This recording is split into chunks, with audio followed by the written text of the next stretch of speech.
This program is presented by University of California Television. Like what you learn? Visit our website or follow us on Facebook and Twitter to keep up with the latest UCTV programs.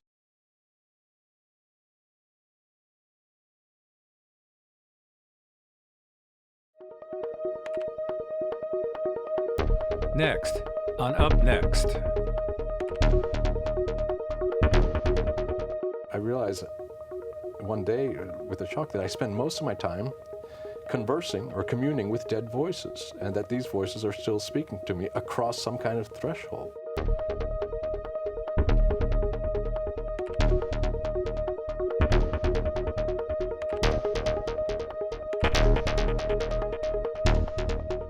Welcome to Up Next. I'm Marty Lasden, and on this edition, we consider the future of being dead. My guest is Robert Pogue Harrison. He's an Italian literature professor at Stanford University, and he's the author of The Dominion of the Dead, an absolutely fascinating book that examines the complicated ways that the living relate to the dead and what those relations say about our culture. Professor Harrison, welcome to the program. Pleasure to be here. Thank you. So I'm not dead yet, but I do have the strong impression that being dead isn't at all what it used to be. That unless you're someone like, I don't know, Abraham Lincoln or Groucho Marx, being dead does not command the respect or the attention that it once did. Do you think I'm wrong? When it comes to our public world, I think you're absolutely right. The authority, power, and charisma of the dead has been greatly diminished in our time compared to antiquity or even earlier periods of our modern era, for sure. So why do you think that is? Well, it could be because there are so many more dead today than there were in the past. It could be because of the rise of certain technologies that I think we fail to appreciate how momentous is something like the invention of recording technologies, where now, the late 19th century, early 20th century, for the first time in human history, people could hear the dead speak in their own voices. Mm-hmm. The same thing with the televisual images. And we are, without maybe being aware of it, completely surrounded by the imagistic presence of dead people and voices of dead people.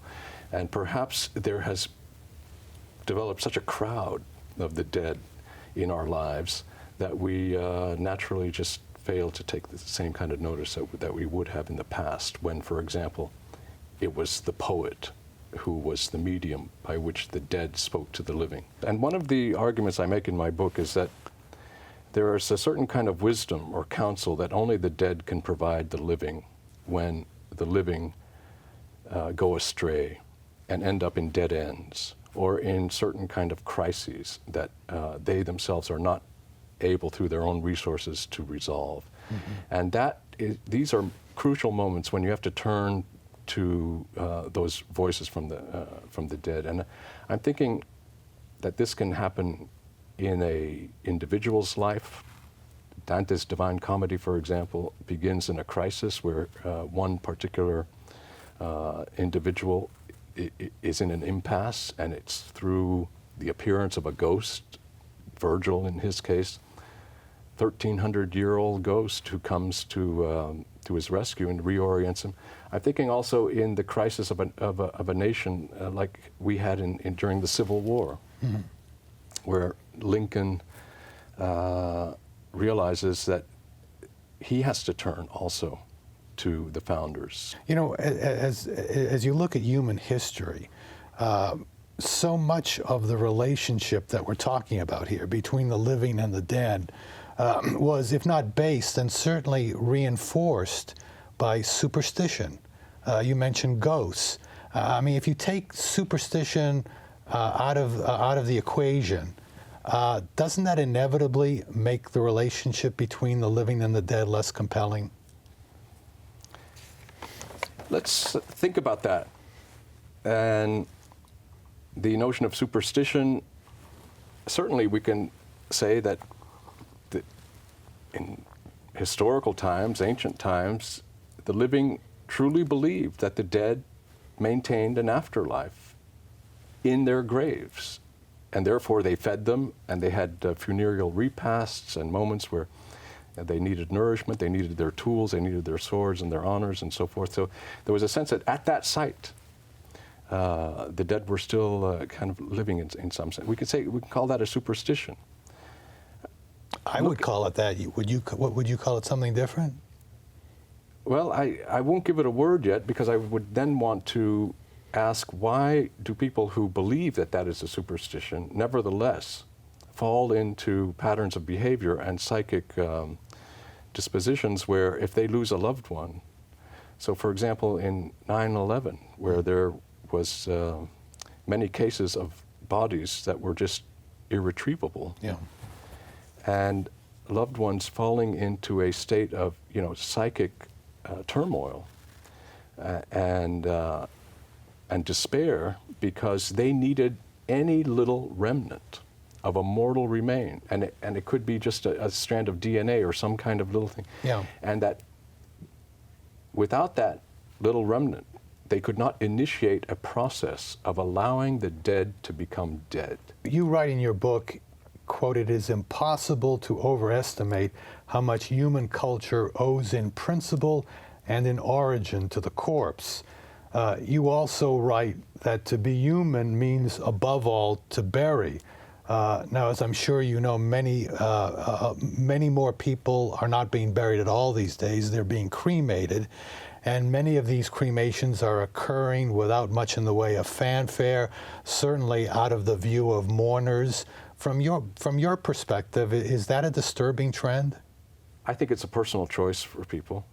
For me, I would find it disturbing in my case, because I try to think of how much would be lost had many of the dead not been buried in such a way that the site where they're buried can be marked and can still serve as a point of reference.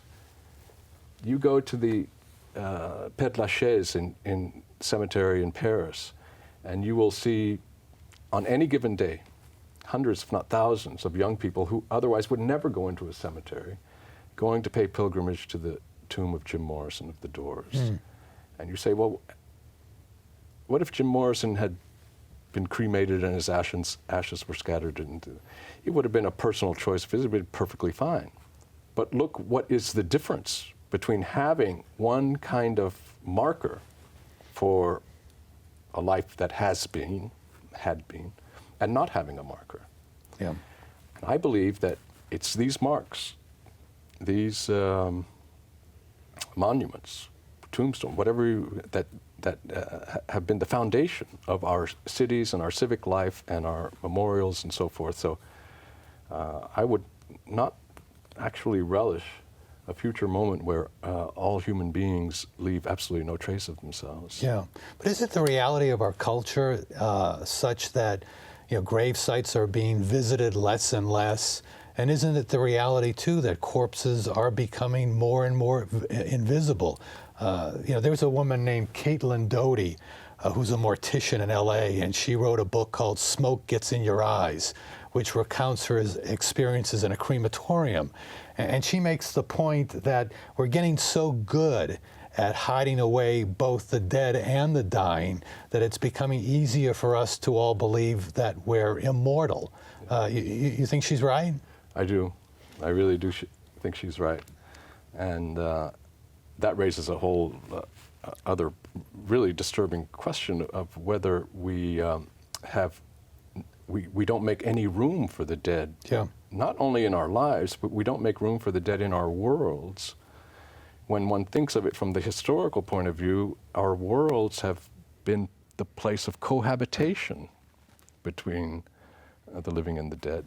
Even as our houses have, the ancient house was centered around, the sacred flame, an altar where the presence of the ancestors of that particular household kind of lived on. It is rather remarkable now that it's not altogether unlikely that we can go through our entire lives without ever seeing in person a corpse. which, back in the 19th century, when, first of all, mortality rates were higher and the vast majority of people died at home, that would have been inconceivable. We've gone from a trend from intimacy with human remains to one of estrangement, haven't we? And what we lose in losing that intimacy is also a certain kind of self-knowledge of ourselves as mortals. And we don't know how to relate to our own death, which is going to be an inevitability. And this is what I think one of the primary jobs that culture has to accomplish is enabling us to be mortal and to be able to embrace our mortality in ways that don't depend just merely on idiosyncratic attitudes towards death, but we need a kind of shared language about our shared mortality. And the increasing casting away of the dying and the dead into a non-worldly places leaves me, you, without sufficient resources in order to make my own mortality relevant to me. Yeah. It occurs to me when we're talking about trying to stay connected to the dead, even if we take superstition entirely off the table, we still have guilt. Yes. Right? And that's never going to go away. And guilt is an interesting word. Of course, in German, it renders the idea even better because in German, the word Schuld is the word for guilt as well as debt. So and I claim in my book that we are guilty vis-a-vis the dead in the sense that we owe them a debt, and that debt is outstanding, and that in the same way that we are guilty vis-a-vis we owe a debt to our future. We are not the authors of our own worlds. We're not the authors of ourselves. Everything that we are in ourselves and everything that we have in our world has been authored by the predecessors. But isn't part of the American dream self-authorship, to be the product of one's own creation, to transcend one's ancestral baggage? Isn't that a very appealing part of our culture as Americans? It is very appealing. It's appealing to me as well. Uh-huh. And I'm aware of how much the dead have tyrannized over the living in other cultures and other historical eras. And in fact, even today, in many places in the world, the living are in bondage and have been in bondage to the dead. So it was necessary in the modern era to come to some kind of revolution to overthrow this absolute stranglehold that the dead have traditionally had on the living. Let me read a quote from your book. You say, "We inherit the obsessions of the dead, assume their burdens, carry on their causes, promote their mentalities, their ideologies, and very often their superstitions, and often we die trying to vindicate their humiliations." That's an awful lot of baggage. And so, one might reasonably ask, are the dead really worth all that? I would reasonably ask the same question. Yeah. And I think it's imperative for our modern kind of consciousness to ask always that question: am I going to engage in this war, or is my nation going to engage in this war, or is my tribe or my ethnic thing, because I want to vindicate the humiliations or the defeats of my ancestors, or because they hated each other centuries ago and so forth? We see this syndrome all the time. Mm-hmm. Or can we meet the dead on equal terms and say, no, that demand is too much. It's not reasonable, So I think a kind of enlightened negotiation with the dead is good, which is a different thing than just ignoring their traditional authority altogether. I think we ignore them at our own risk, because then sometimes we can fall into doing their will without our even being aware of it, and that we just become their puppets again.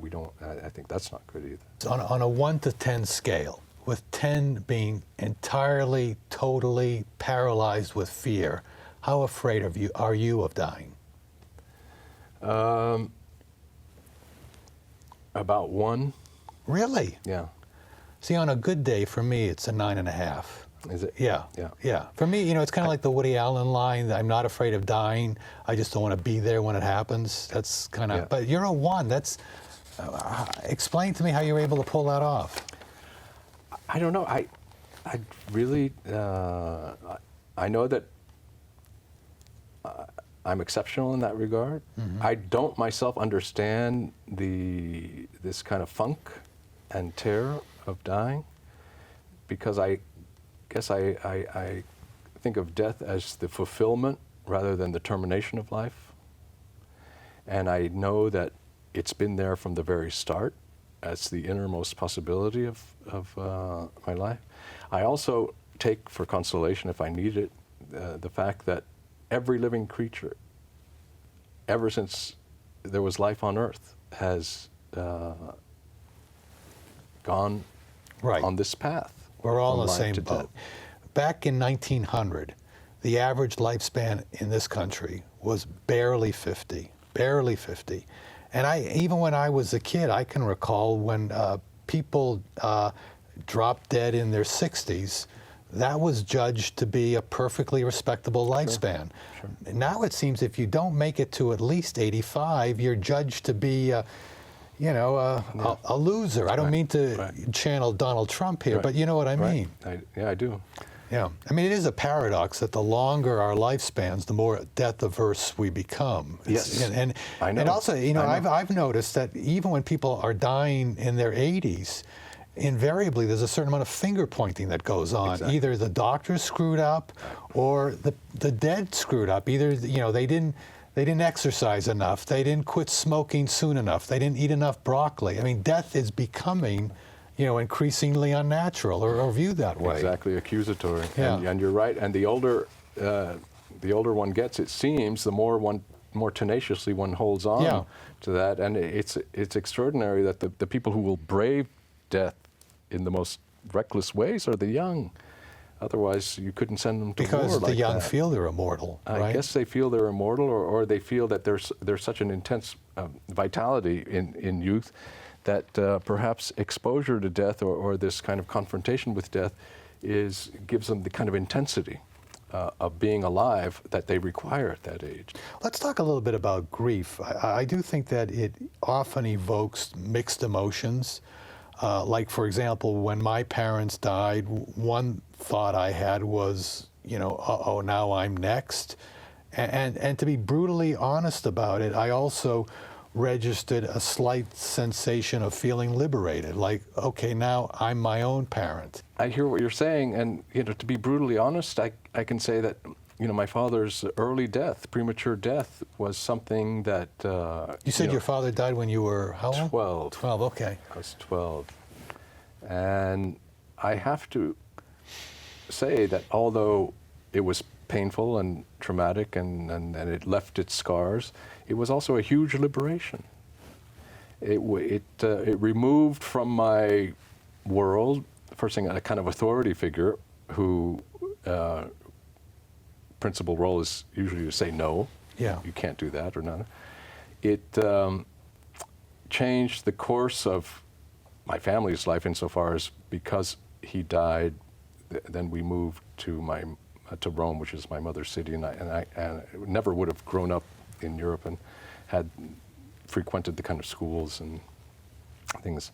But more than that, it created a room for me to be my own person, as you say. Yeah. And it's not therefore, entirely respectable to admit that sort of thing, is it? I don't know. Again, I have to say, I said we have to be brutally honest. Right. But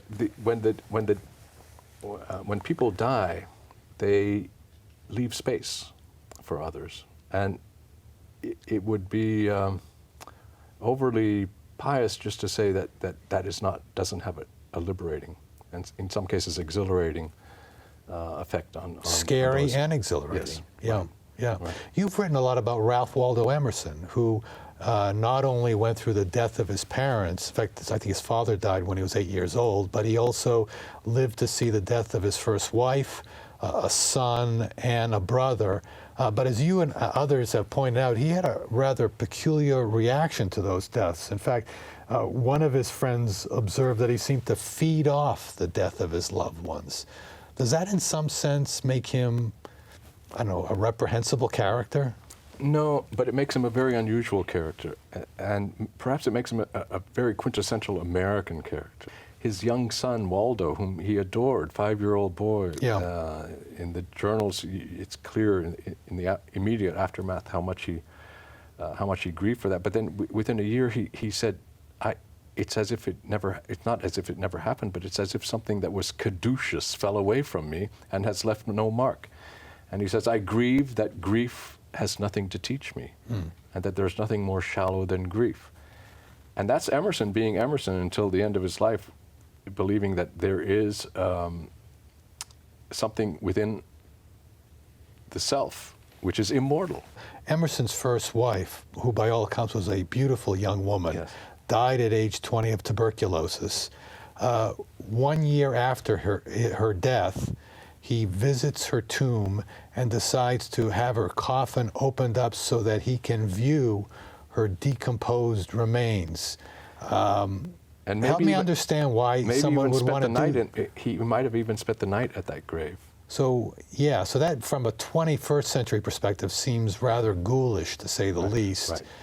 Right. Can you help me make sense of that?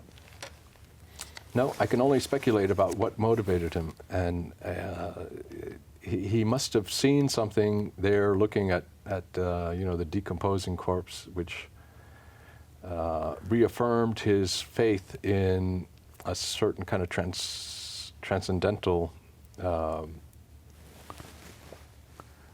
quality of a person, where maybe saying, the Ellen Tucker whom I love, that wife, she is not here in this body. And therefore the body is just belongs to this mortal world, and that there must be some other place where where the soul still reigns. But someone else looking at that same decomposed body might have the opposite reaction. He or she might conclude there is no transcendental anything, that we're just all atoms, and that's the end of the story. Yeah, the truly cynical interpretation would be to think that he felt like he's favored by life so much that while all these other people are dying around him, he has been chosen to survive and outlive. And maybe this fed some sense of that imperishability that he's so famous for. Well, what are your thoughts about the afterlife? I know you don't get into that in your book, and you talk about the afterlife only in a figurative sense, but certainly the status of the dead is inevitably impacted by what we think actually happens to them. Do you have any beliefs along these lines? No, I don't have any positive beliefs, and by the same token, I don't exclude, not that I don't exclude anything, but I don't exclude the possibility of an afterlife, of the soul, what traditionally has been called the soul. But I certainly don't count on it, and I don't know how to conceive of it. So therefore, I like to conceive of the afterlife in purely secular terms, which is the survival of the world and what kind of role I played in it while I'm here. So this relationship between the living and dead that we've been talking about, how is it going? I mean, if this were a marriage, would we say that this is a marriage in serious trouble and we would need to call in the therapists? Where are we going with this relationship? I think the relationship would be equivalent to a marriage that has lasted a long time, and it's getting a little stale. Stale, yeah. Yes. In the sense that the relations we maintain with the dead have a long history, and that history is getting longer and longer, and we keep going back to the same old group of the dead, especially on anniversaries and so on and so forth, and therefore it's in need of revitalization. Yeah, so that we need to bring back the spark. Yes. And how do we do that? Well, I think we're probably going to have to undergo an emergency and a crisis and come to terms in a way that we haven't for a long time, come to terms with where and how we actually need the counsel of the dead in these moments of emergency. And what the dead can do for us in terms of that we cannot do for ourselves. And what can they do for us that we can't do for ourselves? Well, first thing, they can speak to us from perspectives outside of our own time, our own timeliness, and our own social, the narrowness of our little horizon of present. They can remind us of a great many things that have occurred in the history of our species or our civilization. And then finally, and this is something that they do day in and day out for anyone who reads literature, for example, or reads novels, that these posthumous voices. This is how I got interested in this topic, because being a literary scholar, I realized one day with a shock that I spend most of my time conversing or communing with dead voices, and that these voices are still speaking to me across some kind of threshold.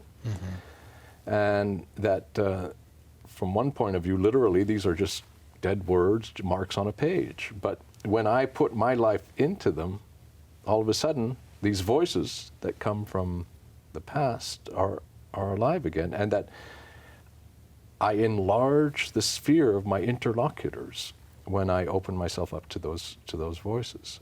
And Lord knows we need more interlocutors. And we don't just need our contemporaries to speak to us. We need voices from different periods of our history in order to, if nothing else, remind us of just how much we are the products of a long history. You and I are both baby boomers. In fact, we're exactly the same age. I turned 60 in April, so we're right in the same neighborhood.